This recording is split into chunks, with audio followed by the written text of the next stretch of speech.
안녕하십니까. 뉴욕 중앙일보 박기수 경제부장입니다. 미국의 기준금리인 연방기금 금리가 어제 다시 한번 동결하는 걸로 결정이 났습니다.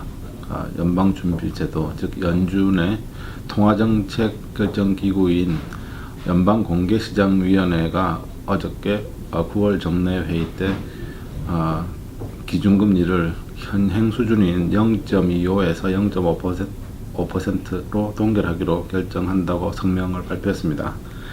그러니까 올해 들어서 9월 달까지 총 6차례 이 FOMC, 즉 연방공개시장위원회 회의가 열렸는데요.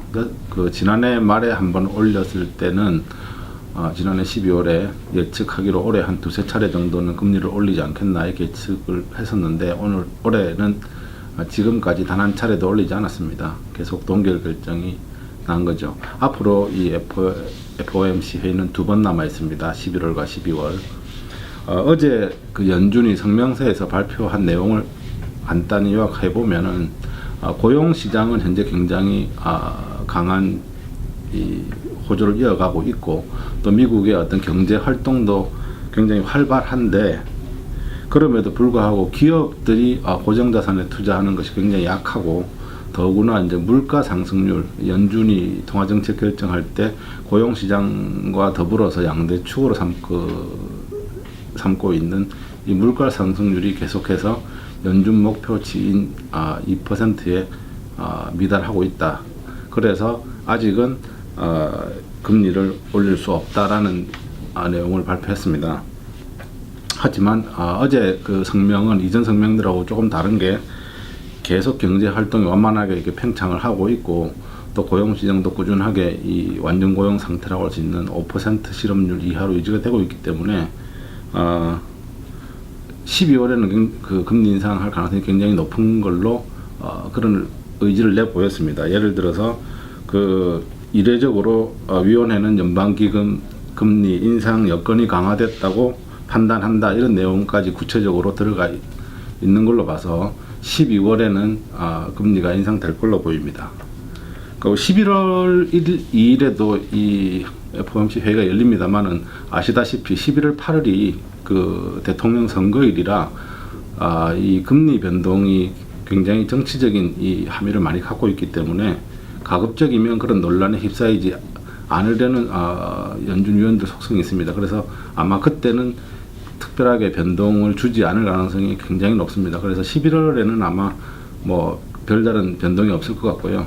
그래도 올해 내로 한 번 정도는 인상을 해야 된다는 압박이 계속 있기 때문에 12월 14일로 예정된 그 FOMC 회의 올해 마지막 회의 둘째 날에는 그 금리 인상 발표가 있을 가능성이 굉장히 높은 것으로 지금 관측되고 있습니다.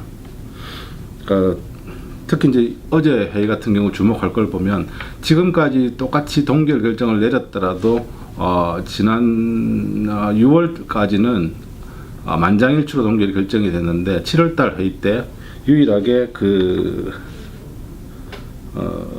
에스더 조지 캔사스시티 연방준비은행 총재만이 그 당시에 0.25% 올리자 한 명만 이렇게 그 반대표를 던졌었는데, 어제는 동결 결정하는데 총 10명이 투표를 하는데 그 중에 7명이 동결 찬성한 반면 3명이나 금리를 인상하자고 해서 올 들어서 그래도 가장 많은 금리 인상 주장이 목소리가 나왔다는 게 그 회의에서 주목할 만합니다.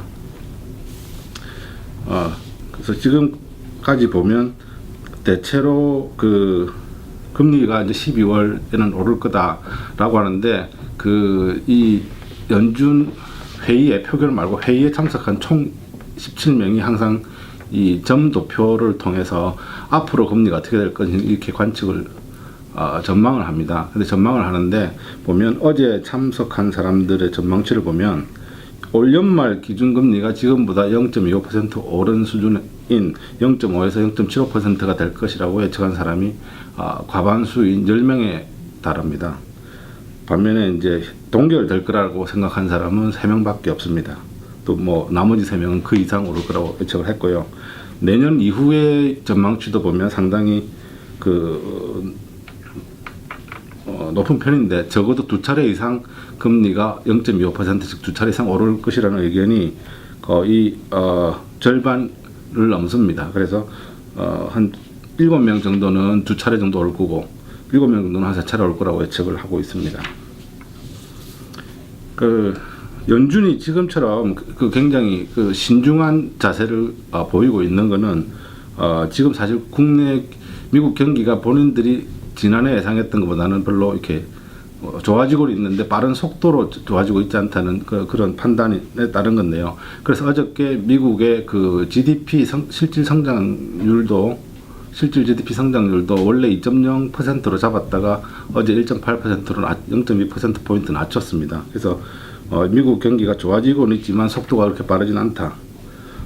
특히 이제 소비 측면에서 개인 소비 지출이 생각보다 많이 늘고 있지 않다는 건데, 미국은 결국 미국 경제의 대부분 70%를 차지하는 게 이 개인 소비 지출입니다. 그러니까 즉 각 가구에서 물건을 사고 또는 집을 사고 또는 자동차를 사고 이렇게 소비 활동을 해줘야 되는데, 그 소비 활동이 미국 경제 지표 다른 지표들에 비해서 굉장히 느린 속도로 이 개선이 되고 있는 거죠. 그러니까 여러 가지 이유가 있겠습니다만은 이건 전문가들도 왜 그런지에 대한 해석은 다 다릅니다. 그래서 가장 많은 설득력을 갖고 있는 것 중에 하나가 각 가구들이 금융위기 이후에 워낙 어려운 시기를 겪어봐서 설령 약간 소득이 올라서 그게 이 소비 여력이 있더라도 일단 많이 세이브를 해둔다라는 그런 관점이 있고요. 또 한 측면에서는 이 숫자상으로는 좋아지는 것 같지만 빈부격차 때문에 실제 고소득자를 제외한 대부분의 중산층이나 서민층은 렌트도 오르고 실질적으로 그런 어떤 이 부담감이 계속 상존하기 때문에 형편이 별로 실제적으로는 나아지지 않았다. 일자리가 늘어서 실업률은 낮아졌다고 해도 파트타임으로 전환하는 사람들도 많고, 실제 보기보다 소비할 수 있는 소득이 크게 늘지 않았다고 또 보는 사람도 있습니다. 또 한 가지 이제 연준에 대한 비판의 입장에서 보면 일부에서는 경기가 좋은데 왜 이렇게 금리를 안 올리느냐라고 이제 이렇게 지적을 합니다. 너무 이 고용 시장이나 물가 상승률에 집착하는 게 아니냐. 이렇게 보는데, 또 한편에서는 그런 어떤 연준의 정책적인 판단이라기보다는 정치적인 판단이 아니냐. 예를 들어서 지금 사실 미국을 제외하고 거의 모든 나라들이라고 할 수 있습니다.